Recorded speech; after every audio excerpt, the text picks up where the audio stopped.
Baik, saudara rahmati Allah Subhanahu wa taala. Malam hari ini sebenarnya saya ingin hanya membahas satu poin saja. Yang ini penting sekali di kehidupan kita di skala apapun.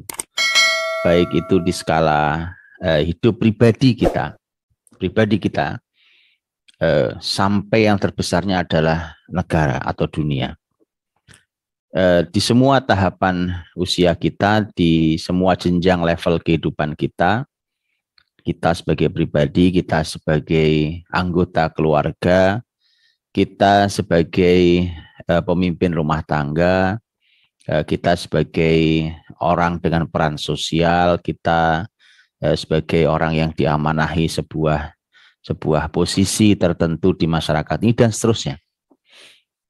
Ada satu poin yang itu kita sebenarnya mafhum, kita fahami dengan baik, tapi dalam prakteknya seringkali terlewatkan.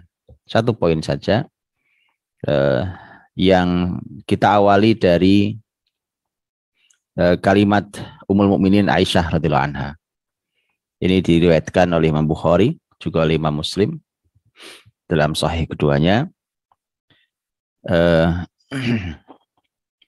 Atau Imam Bukhari menyampaikan ini, dalam sahihnya, di mana Ummul Mukminin Aisyah radhiyallahu anha berkata, innama nazala awwal ma nazal surah minal mufassal fiha dzikrul jannati wan nar hatta idza thaba an-nasu fil Islam nazala al-halal wal haram. Walau nazala awal ma nazal la tashrabul khamr laqalu la nadal khamr abadan. Walau nazal la taznu laqalu la nada'az zina abadan. Ini adalah dalam Sahih Bukhari. Ummul Mukminin Aisyah radhiyallahu anha memberikan kesaksian luar biasa. Sesungguhnya yang pertama kali Allah turunkan adalah surat dalam Al-Quran, adalah surat Al-Mufassal. Di dalamnya ada tentang surga dan neraka. Hingga ketika manusia masuk ke dalam Islam, maka turunlah halal dan haram. Dan andai yang pertama turun adalah larangan jangan minum khamr, maka mereka akan berkata, kami tidak akan meninggalkan khamr selama-lamanya. Andai yang turun pertama adalah, yang awal-awal turun adalah jangan berzina, maka mereka akan berkata, kami tidak akan meninggalkan zina selama-lamanya. Ada banyak sekali pelajaran dalam hadis ini, dan ini konsep luar biasa yang diungkap oleh Ummul Mukminin Aisyah radhiyallahu anha. Perlu kita ketahui bahwa beliau adalah wanita paling cerdas di umat ini dan paling berilmu di umat ini.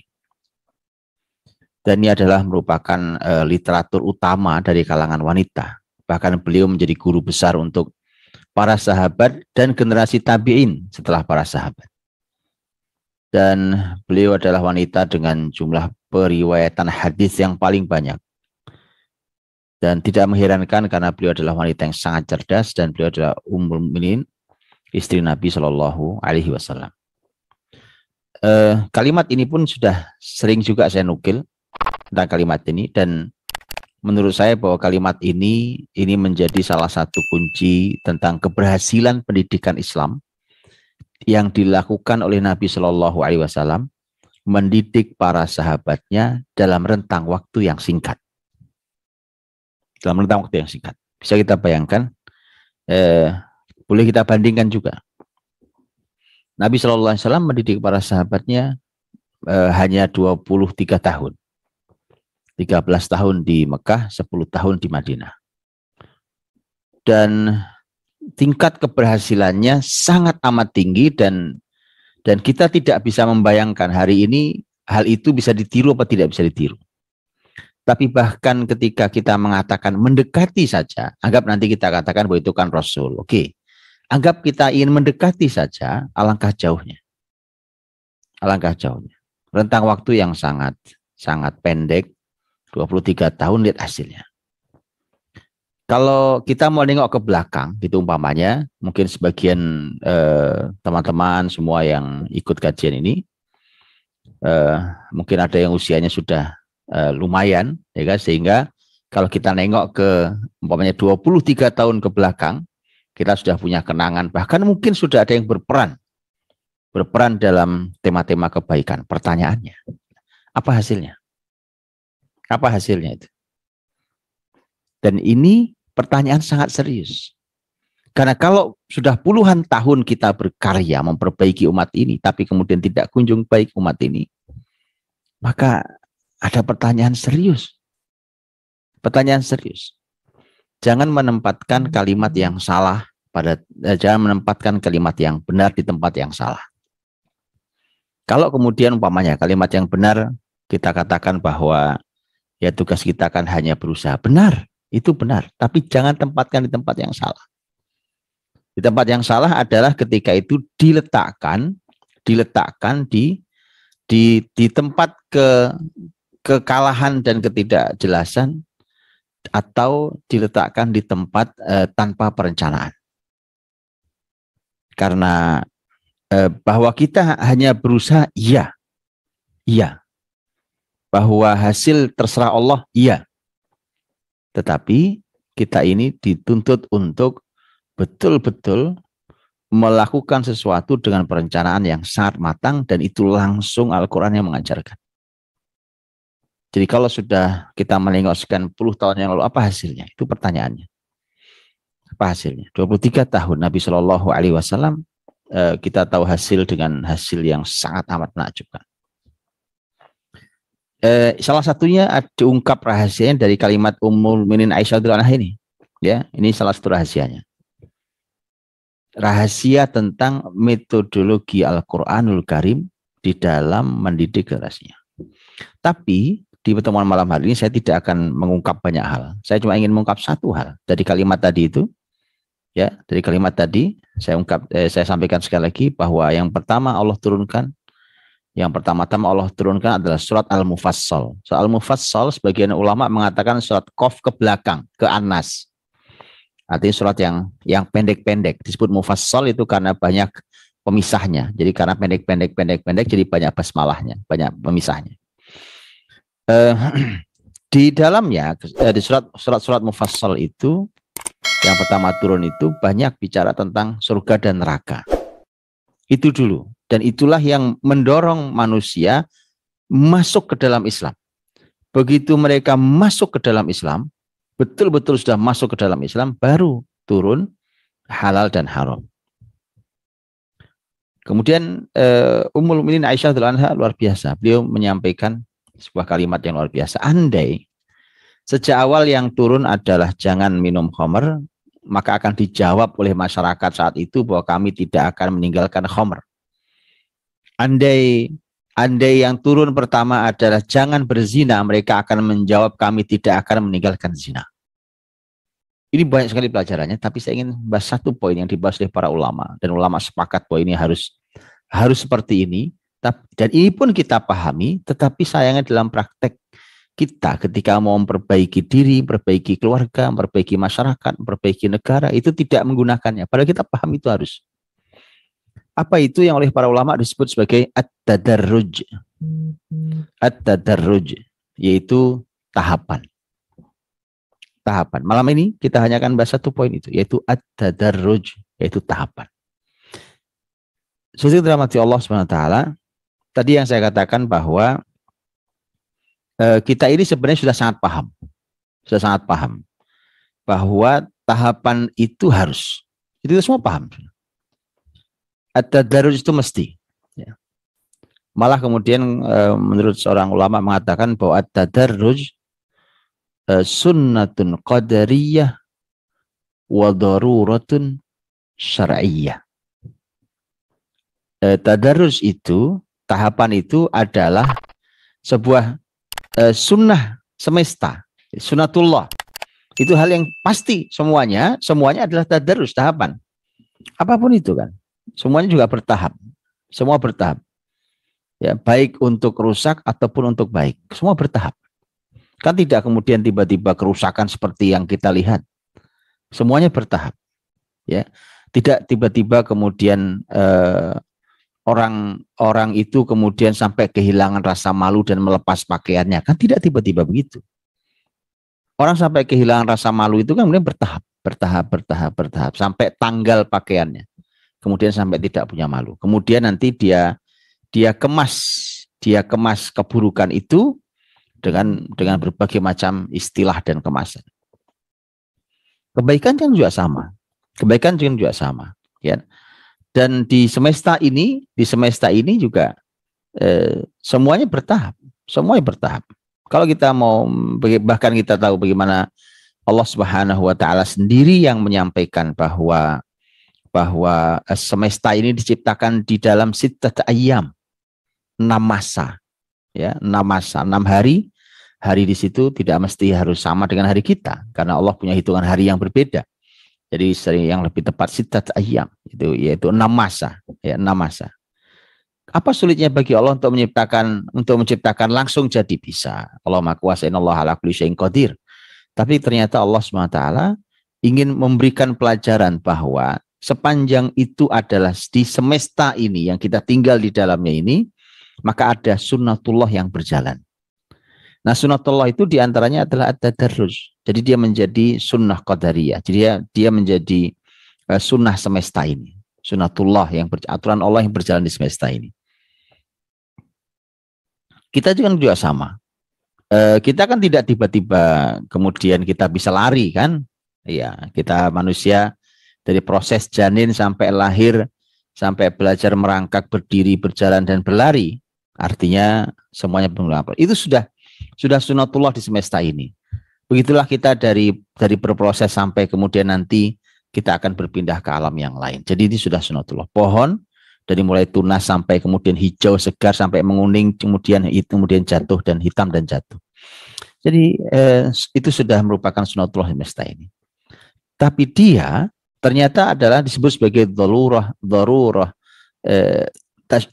syar'iyyah. Dia sebagai sebuah keniscayaan syariat atau sebagai sebuah kebutuhan syariat. Karena syariat itu nanti kita akan lihat bahwa syariat itu juga diturunkan bertahap. Paling gampang adalah Al-Quranul Karim. Al-Quran ini merupakan sumber segala syariat dan sumber segala ilmu. Al-Quranul Karim, Al-Quran saja diturunkan oleh Allah kepada Rasul Shallallahu Alaihi Wasallam. Itu diturunkan dalam 23 tahun. Jadi jelas bertahap. Makanya pembahasan atau penanaman atau pengenalan dan seterusnya tentang syariat itu pasti juga bertahap. Karena kalau ayatnya belum turun kan Nabi Muhammad tidak mungkin ngarang. Karena Nabi itu tidak mungkin bicara dengan hawa nafsunya. Maka Nabi SAW pasti akan menunggu ayat. Bahkan kita tahu dalam beberapa kesempatan Nabi SAW ditanya oleh sahabatnya, Nabi SAW mengatakan nanti, saya belum dapat jawabannya. Jadi tidak mesti, ya, tidak mesti Nabi harus bisa menjawabnya, atau tidak mesti Nabi harus menjawab sekarang juga. Terkadang Nabi ketika memang tidak ada jawabannya, Nabi katakan saya tunggu wahyu dulu. Artinya bertahapnya jelas. Nah, kalau rentangnya 23 tahun itu artinya ada pelajaran yang sangat amat mahal tentang masalah tahapan. Jadi syariat ini turun, paling mudah kita lihat adalah Al-Quranul Karim. Nanti kita akan lebih detail bahwa Al-Quranul Karim itu diturunkan bertahap. Dan inilah yang kemudian oleh para ulama dikatakan bahwa ini adalah merupakan hal yang sangat amat penting dalam syariat tentang at-tadarruj, tentang masalah tahapan. Baik, sesuai rahmat Allah. Tahapan itu ini merupakan contoh langsung dari Al-Quran. Dan begitulah Nabi dalam dakwahnya, dan begitulah muslimin dalam semua tahapannya. Ya. Nanti kita akan melihat bahwa yang akan menjadi masalah nanti pada praktek di kita. Ketika kita ingin memperbaiki sesuatu, kita itu entah karena semangat, saking semangatnya, entah karena sudah lelah dengan keadaan, itu lupa tahapan. Jadi kita inginnya adalah, kita ingin soleh sehari semalam. Kita ingin jadi alim dalam sehari semalam, gitu ya. Makanya kemudian diciptakanlah berbagai macam kecepatan. Bukan tidak penting, tapi kita boleh perhatikan. Nanti kita akan lihat. Kita boleh perhatikan bahwa para ulama yang mengatakan, ya ilmu itu kalau datangnya datangnya sekaligus dalam jumlah besar, maka dia akan pergi sekaligus dalam jumlah besar. Gitu ya. Makanya besar sekali kita datangkan ilmu dengan hari ini, bukan tidak boleh, boleh. Umpamanya gini, orang hari ini ramai dengan membuat ilmu itu daurah. Gitu ya. Daurah itu kan percepatan ilmu gitu ya, yang begitu padatnya. Apakah tidak boleh? Boleh. Apa tidak manfaat? Manfaat insya Allah. Tapi kalau kita ingin bahwa kita mendapatkan ilmu yang betul-betul kokoh, yang mutqin, yang ar-rasikhun fil ilm. Orang-orang yang diminta oleh Allah untuk berilmu itu orang yang ar-rasikhun, orang yang begitu kokoh, kakinya tertancap kuat. Ya, di dalam ilmu. Yang seperti itu, maka dia harus menahapi proses satu persatu tahapan, disabari. Kita tahu Imam Syafi'i rahimahullah taala ketika beliau menyampaikan tentang 6 syarat sukses menuntut ilmu, ya kan? Nah, terkenal sekali. Ya, di mana beliau menyampaikan akhi lan tanalul ilma illa bisittatin sa'umbika an tafsili habibayani. Itu tentang masalah menuntut ilmu. Apa salah satu poinnya? Yang paling terakhir beliau mengatakan wa suhbatul ustadi wa tulu zamani. Ya, kamu harus berteman baik dengan gurumu dan kamu harus sabar dengan panjangnya waktu. Wa tulu zamani. Jadi disabari waktunya itu. Makanya kita bisa melihat di bagaimana para alim besar, para ulama dulu berproses dalam melakukan suatu. Tidak satu ulama loh yang menulis satu buku itu 1/4 abad lamanya. Itu kenapa selama itu tuh kenapa? Tapi lihat subhanallah, salah satu buku yang dikarang 1/4 abad lamanya itu salah satunya adalah Imam Ibnu Hajar menulis Fathul Bari. Lihat Masya Allah barokahnya buku Fathul Bari. Ya, Fathul Bari itu sampai sekelas Imam As-Suyuti rahimahullah ta'ala yang meninggal di abad 10 tahun 911 Hijriah. Ketika beliau Imam Suyuti menulis di banyak bidang ilmu dari Imam Suyuti. Dari Imam Suyuti rahimahullah ta'ala beliau ketika diminta murid-muridnya, kenapa Anda tidak menulis syarah Sahih Bukhari, menjelaskan Sahih Bukhari, karena ada banyak ulama yang menulis penjelasan Sahih Bukhari, ilmu ini kan Masya Allah Imam Suyuti. Jawabannya beliau menjawab dengan menggunakan hadis Nabi. Ya, tapi ini cuma kalimat yang sama tapi maknanya dipelesetkan bahasa kita hari ini gitu ya, Pak. Maknanya bukan makna yang sungguhnya. Kata Imam Asyuti la hijrata ba'dal fath. Itu sebenarnya hadis Nabi. Nabi menyampaikan tentang tema setelah Fathu Makkah tidak ada lagi syariat hijrah ke Madinah. Enggak ada. Jadi orang yang masuk Islam setelah Fathu Makkah maka sudah menjadi negeri muslim. Lalu buat apa pindah ke Madinah?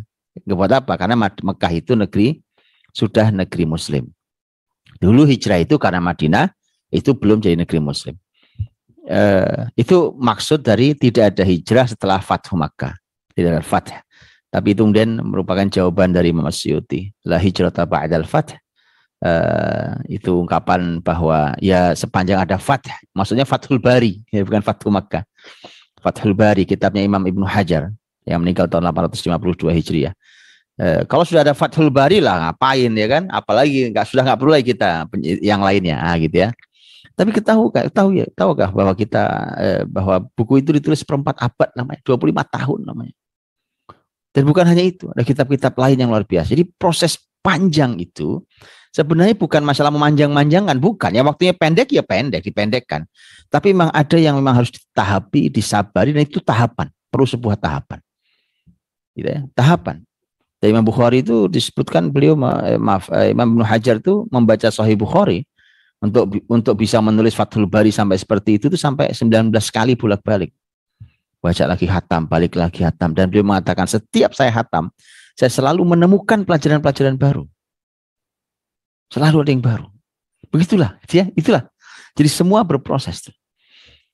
Ya, dan kita akan artinya kita akan tahu lebih detail nanti dan sebagai sebuah penyadaran karena masih ada orang yang tidak sabar, ya tidak sabar, bahkan mungkin hanya perlu pengingat ya, sebenarnya mungkin ya tadi ya, mungkin karena tidak cukup ilmunya, atau mungkin mengerti tapi lupa, atau mungkin mengerti tapi sudah lelah dengan semua yang ada gitu ya.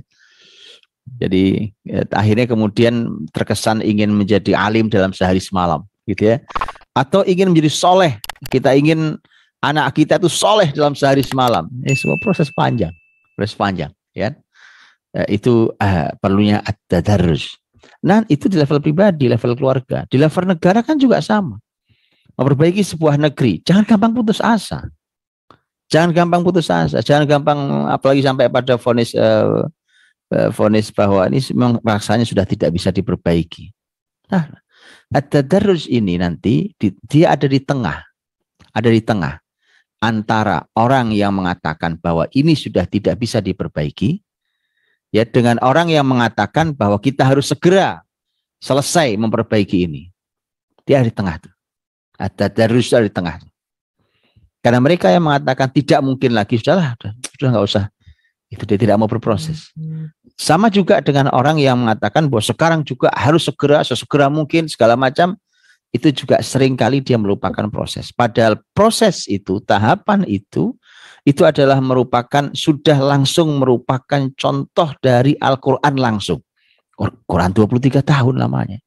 23 tahun membangun generasi itu, tapi hasilnya dahsyat. Maka saya sering sampaikan, jangan buru-buru. Jangan terburu-buru. Yang pasti adalah lakukan sesuatu tepat pada waktunya. Sesuai dengan panduan syariat Islam ini. Dalam segala hal. Akhirnya kalau sesuatu nanti terburu-buru dilakukannya, nah itu kita bisa malah tidak mendapatkan hasil yang kita inginkan.